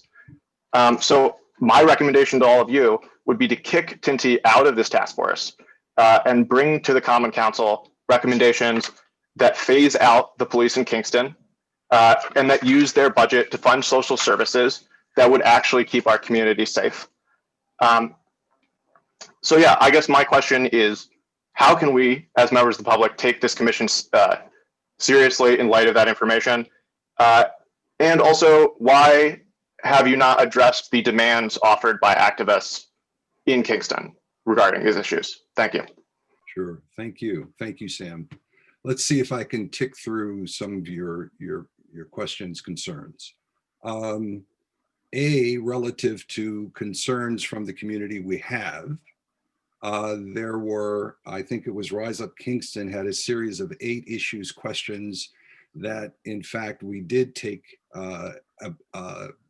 fold into the work that we've done. 2, I hear and appreciate what you're saying about Chief Tinty, but it assumes that we are somehow following his instruction on this task force, and we are not. He is one member. He has one contribution that he has made. Each individual on this task force has done their own individual research, and we have not constrained anyone from making any recommendation if they can justify it and show the facts going forward. So the chief is on, and I have to honestly say to you that in no way has it constrained our ability to do the work that we do. I think the other question you had was trust. That's why we're here tonight. I think that if you look at the cross-section of this task force, if you look at the content and this genuine work, hard work that people have done to identify cracks, you're right. What we can do is to present, and I know, I don't just think, I know that people are going to take to heart your comments and your suggestions today. And we will then absorb those, and they will then be part of the presentation that we make. I hope that's helpful. Okay. Okay. Any other questions before I see there are two people with raised hands. Yeah, the one thing I just wanted to, just in response to what Sam was saying, Sam, I agree with, I think all of, I don't want to speak for anybody else. I certainly, and I think a majority of everyone else here on the task force has similar big picture feelings to what you're expressing. And thank you, Lester, for addressing some of the more acute things that are relative here to Kingston. The one thing I really wanted to refer you to as you were referencing, my review of police policy and recognizing the same problem that I recognized about accountability to those policies. And I just want to refer you to, if you haven't already looked at Campaign Zero, and that's just been a really, really helpful website for me and resource for me as I've been doing this work. And they have a campaign called Nix the Six, and it's really about how do we hold police unions accountable. I think from just in my experience on this task force and from other circles, activist circles that I am in, and have been in this community for a few years, I hear just different things from communities of color that are not, that, those who are over policed also want police presence. And so this is just something as a white ally, I'm really trying to balance with, with some of my activist senses that we should just defund all policing. I can't, I just want to relate and validate that as we've gone through this work, there have been absolutely moments where I say the whole thing is rotten to the core and we do need to throw it out. But I just also want to say to you that there are middle grounds there that meet the needs of everybody, and the communities here in Kingston who may have a different viewpoint from those of us who are white allies. So anyway, I felt the Nix the Six campaign was a really important resource and really does show I'm fully pro-union, but when they work correctly, and I think that there's a lot that unions need to be held accountable for protecting folks, police officers who are violating the law, violating our constitutional fundamental rights. And I really see this as a hopeful way forward in holding police unions accountable, so that, it's not this question of do we have police or don't we have police? And we can really meet the needs of all community members by just having more of a laser and triage, sort of focus on where the problems actually are. So I just want to say that I share a lot of what your sentiments are. But I also think that there's just more than one way forward. And I just think we have to be responsive and responsible in many of those solutions. And that's what we're trying to do. Jimmy, I think you had your hand up. Okay. And then Manuel, and then we will have to move forward. Okay, Jimmy? Let Lisa unmute you. Okay.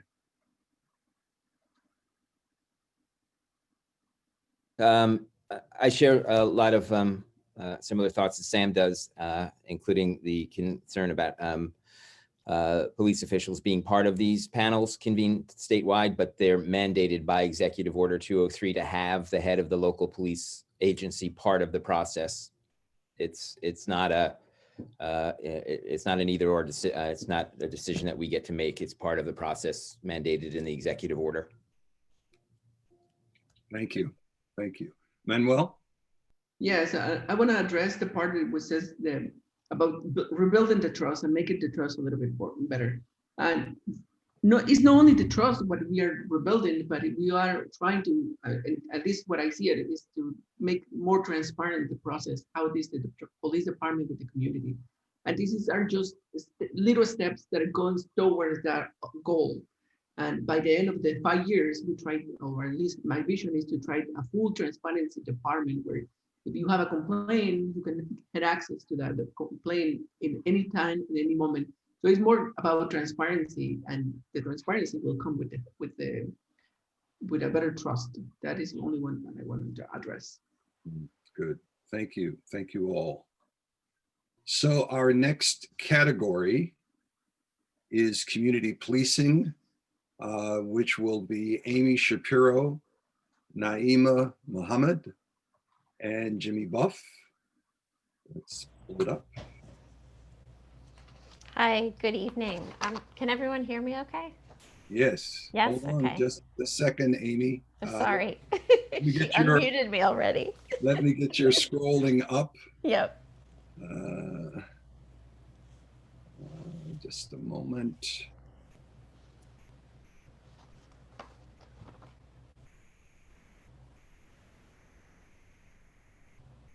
There we go.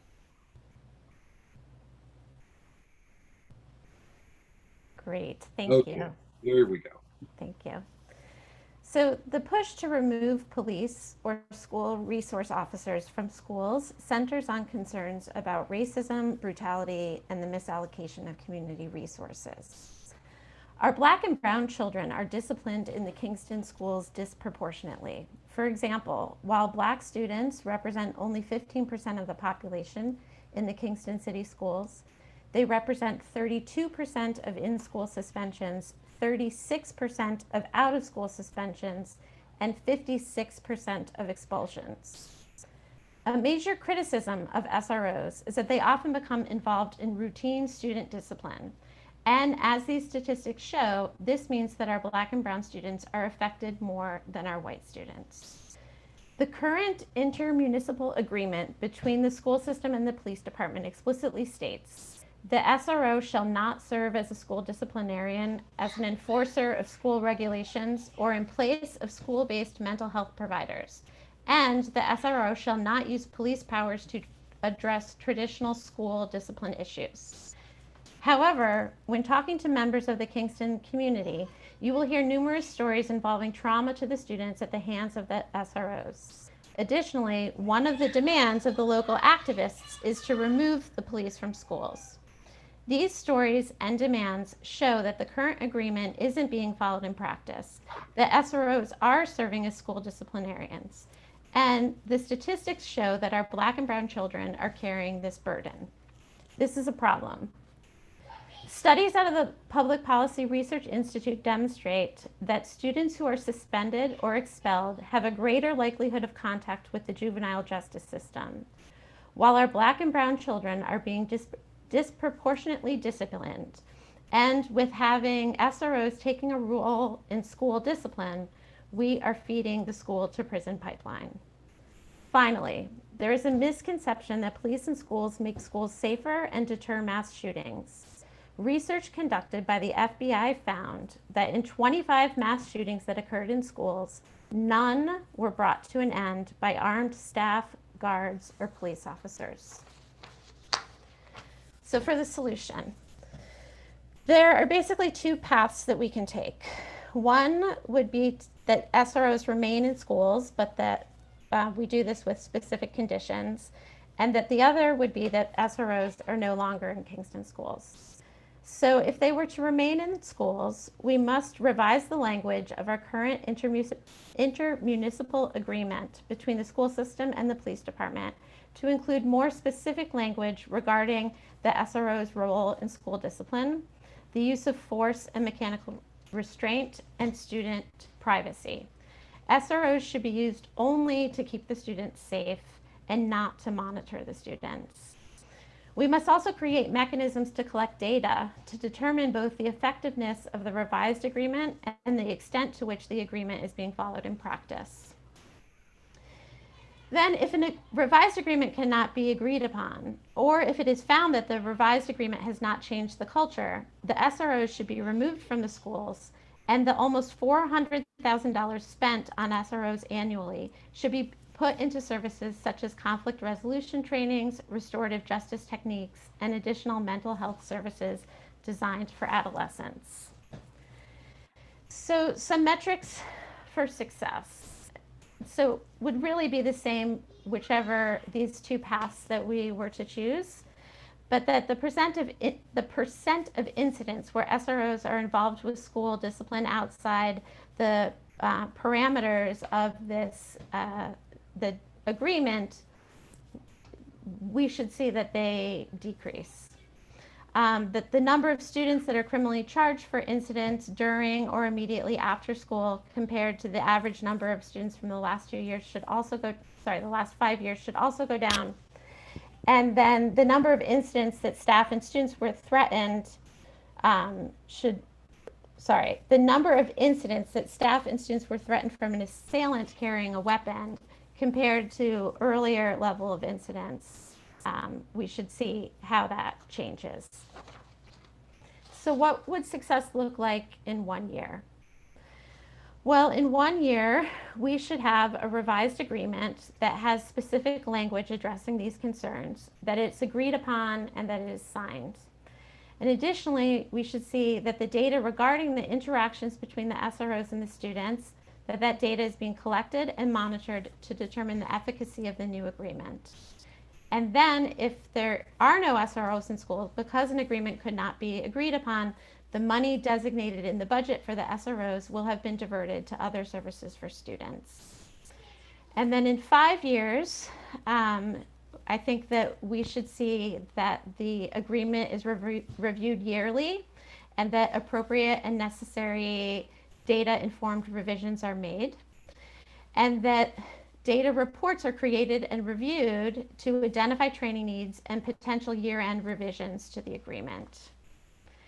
And then finally, if it ends up that we choose the path to remove the SROs in school, that 5 years from now, these new programs that were designed to support the students' mental health and conflict resolution skills should be in place. Amy, thank you very much. Thank you. This next presentation is from Naima Mohammed on community policing. The problem: there is a lack of trust between police and the community. Majorities of both Black and white Americans say Black people are treated less fairly than whites in dealing with the police and by the criminal justice system as a whole. The solution: Community Ambassador Program, CAP, hires and trains neighborhood residents to provide a visible, street-smart, safety presence in targeted neighborhoods. These ambassadors act as helpful presence on the streets, provide information and referrals, offer general assistance, and report hazards and emergencies to city agencies. Success metrics: random survey of the community's trust toward police, random survey of the community's trust toward ambassadors, the quality and the effectiveness of the ambassadors, what implementation looks like after 1 year, random surveys regarding the trust between the community and police, and random survey regarding the trust between ambassadors and the community. Formal communication channels have been set up between police and the ambassadors. 4 meetings between the community and the police about citizen rights, police procedures, and protocols. After 5 years, surveys show increased positive interactions between community and police, increased knowledge about citizen rights, police procedures, and protocol. And finally, Jimmy Buff. You don't want to read mine? No, I don't. The topic is procedural justice. The problem is encounters with police are too often oppressive to the people being stopped, ticketed, or questioned by law enforcement. The attitude of law enforcement during these encounters can greatly influence the outcome of the interaction, with aggressive command presence behavior leading to a hostile, intention-filled response for all involved. Solution: ongoing procedural justice training. People want an opportunity not only to understand what's happening, but also to feel that they have an opportunity for voice to ensure their side of the story is heard. Transparent process of internal spot reviews of police officers. We know that Kingston, according to the chief, does some internal spot reviews, looking at body cam footage to see how police are interacting with the public. That process should be made transparent and we should know about it. And then 3, public feedback about police interactions. There should be a way for people to rate those the police interactions that they have. The success metrics: is the culture changing with law enforcement? Are the interactions getting better? Is the community responding? Are they feeling like they're being heard in those encounters? Does it feel better? And is there data to suggest a more collaborative process between the community and law enforcement? Implementation after 1 year, the community feels better about the efforts of law enforcement. Regular community conversations around how law enforcement and the public they serve are relating to each other. And the KPD releases internal audits of police and community interactions. What implementation looks like in 5 years. Police and community members feel that they're on an equal plane. Police regard a good relationship with all community members as the essential aspect of their mission. And the community welcome police as co-creators of a vibrant city. Thinking back to Andrea's presentation, these are hard metrics to measure. How do you measure trust? How do you measure how a community feels about their interaction with law enforcement? But ultimately, it's going to come down to that. Excellent. Thank you, Jimmy. So with that, again, the floor is open.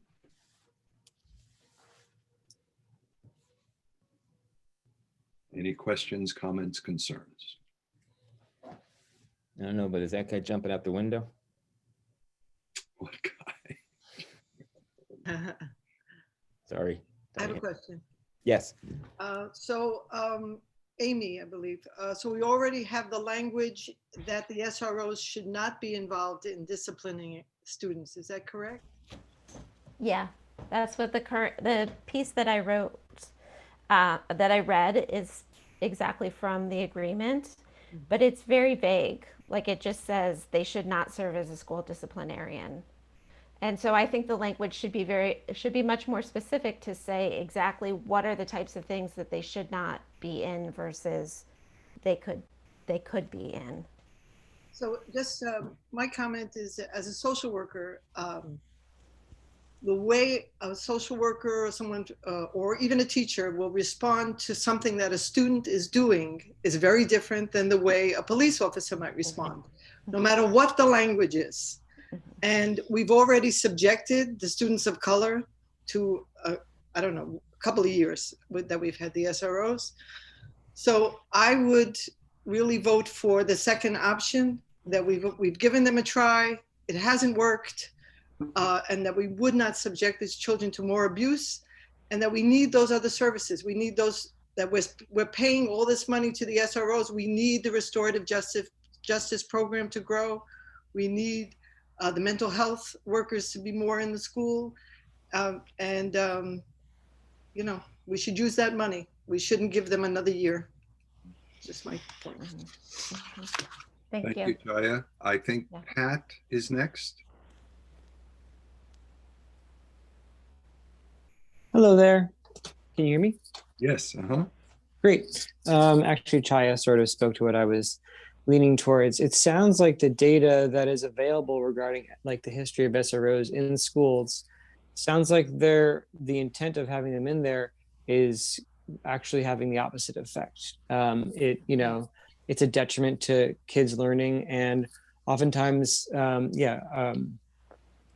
and brown students and those that have oftentimes the mental disabilities are, subjected to some really some rough police behavior. So, and if they haven't stopped a school shooting, I don't know, why would you keep doing something that isn't working, especially to the tune of 400,000 grand.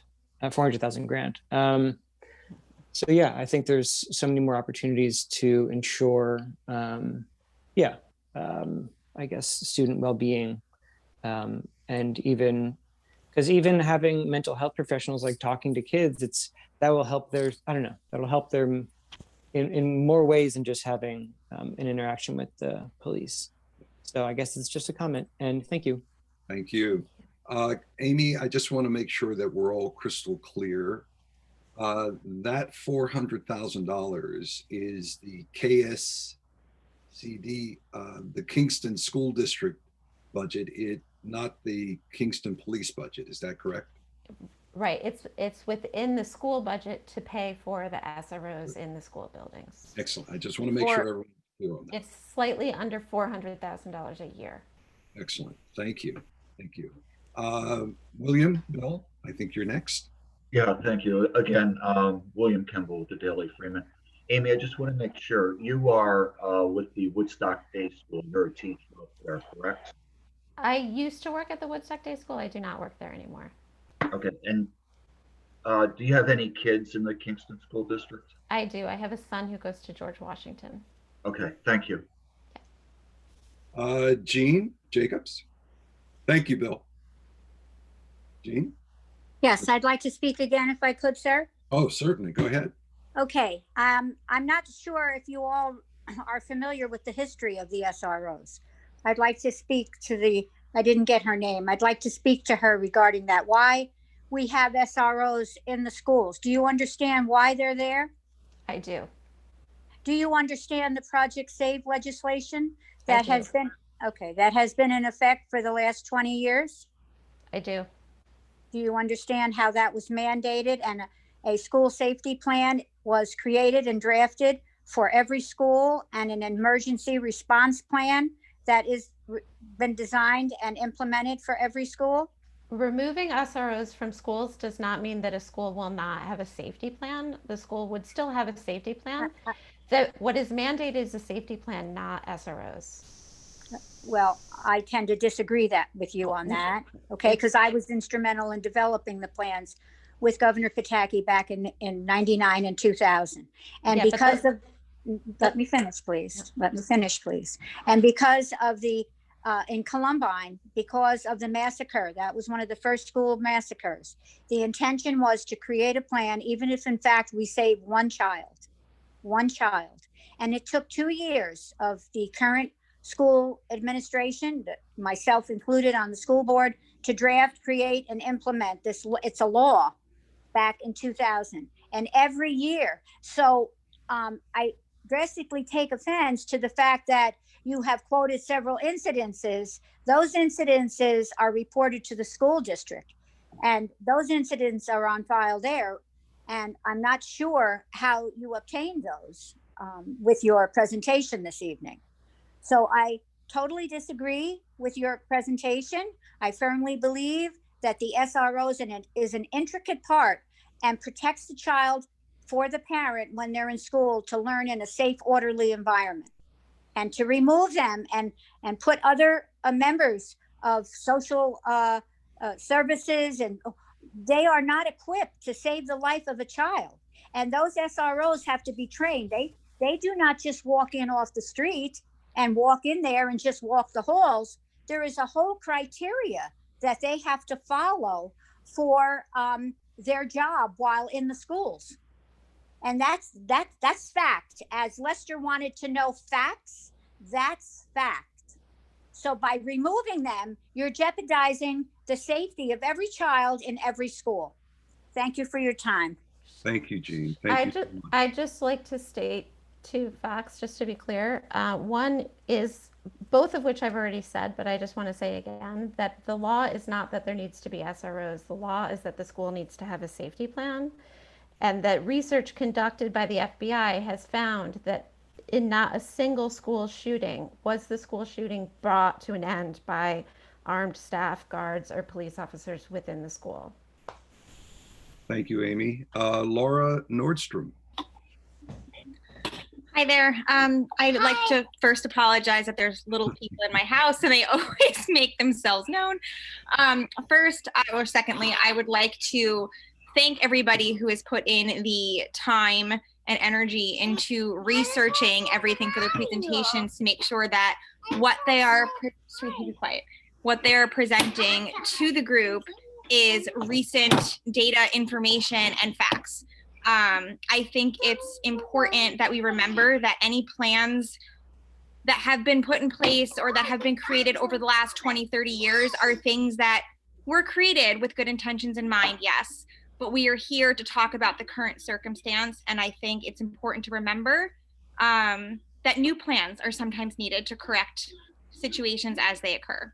That said, I wanted to speak to Jimmy's presentation on people when they are stopped by police and having the opportunity to feel safe and to speak for themselves and to give their side.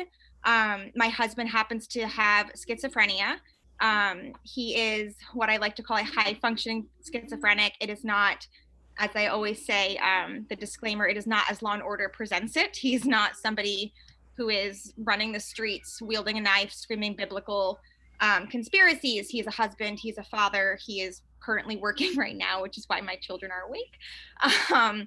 And I'm going to use the example of when he was stopped by police very recently for a headlight being out. Schizophrenia is a spectrum disorder, and he, like I said, is high functioning, but very small things can trigger. So getting pulled over by police, you have flashing lights behind you. He came home and had an episode. It would have been much worse had he not been able to ask the police officer, and this was not a Kingston police officer, I will make that clear. He asked the police officer, he informed her, I have schizophrenia, these lights are causing me to have an issue. And he does have physical tics that you can see, which can be misinterpreted. His fingers get jittery. He is lucky that the color of his skin, honestly, is what it is, because I firmly believe that if it wasn't, the situations that he responds to sometimes would not work out as they do. So I think it's important, as Jimmy had said, that people have the ability to feel safe to say, this is a situation I am currently dealing with. And to be able to speak up for themselves, for the situation to be adjusted, to have an appropriate response. The officer, who was a Black female officer, who I believe it was the Ulster PD, responded to him with compassion and understanding, and she actually shut off her lights. And I just think that that's a story that kind of needed to be told, in the sense that it's possible to have that response. Not possible for everybody right now, which is why we're having this conversation. But I just think that, thank you, sweetie, for giving me your plate. I just think that that's something that needs to be done. So that's what I have to say. Grilled cheese. Laura, thank you so much. Thank you. Thank you very much. Tony.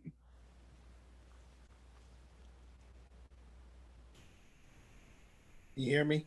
Yes. Mm-hmm. All righty. Amy, just in regard to your thing about the 25 incidents that didn't resolve, do you know how how it was resolved? No,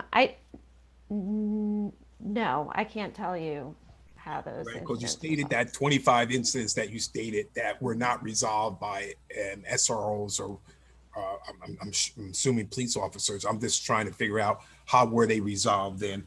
And I mean, I imagine they were resolved by police officers, but not the police officers within the school. Like within the school, officers that came to the situation. All righty, and that was my question. I was just wanted to know how they might have been resolved. Thank you. Thank you, Tony. I think we have one more person raise their hand.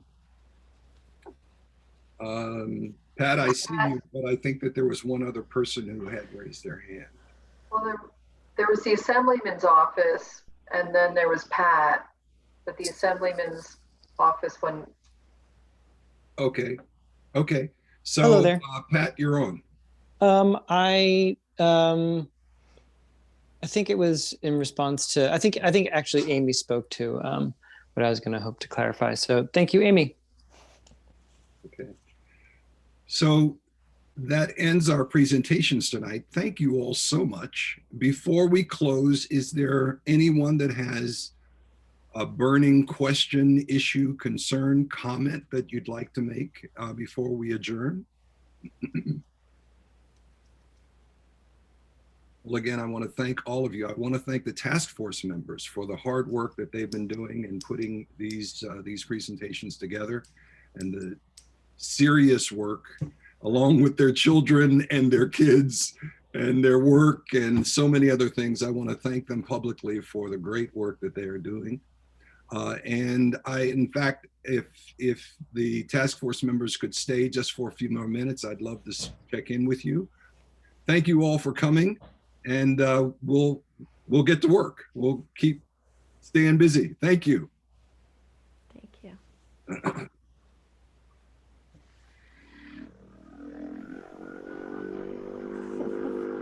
Hey, Mike.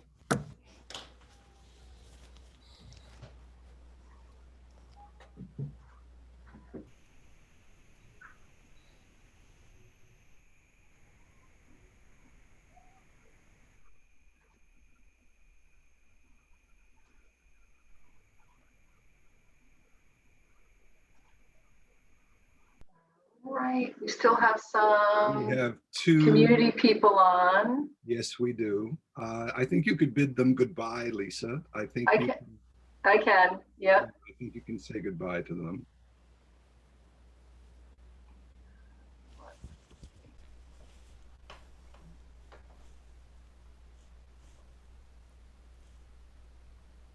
Good night, Irene. Beetle's mom. Beetle, is that your mom? And Amanda, yeah, okay. Yeah, I think All we're right, guys. good. Hey, Shout out to Amy for well done, well done. Yeah, standing in the fire there. Yeah, Well yeah, done. yeah. I almost Well, wanted to intervene, but Oh, it was hard not to. Well, could you tell how triggered I was by her? Because I was trying to pull myself not be so triggered by her, but I was definitely very triggered. But I was also really curious about the reporter's question about me working at the Woodstock Day School. Like, I just was wondering what he wanted. Yeah. Yeah. He's just do you know Bill Kimball? No. Yeah. That's You why. know, but I was imagining in my head, I was going down this like rabbit hole of how he wanted to report how this woman who works at a progressive independent school thinks she can say how.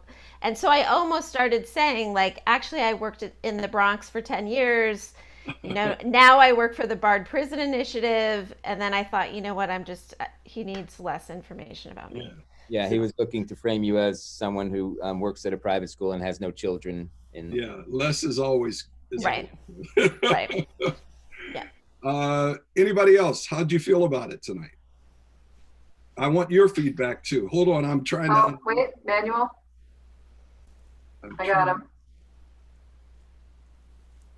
Well, I have to say that it was a little less frightened than the first one. This one was feeling a little bit better, and everything flowed a little bit with more smooth.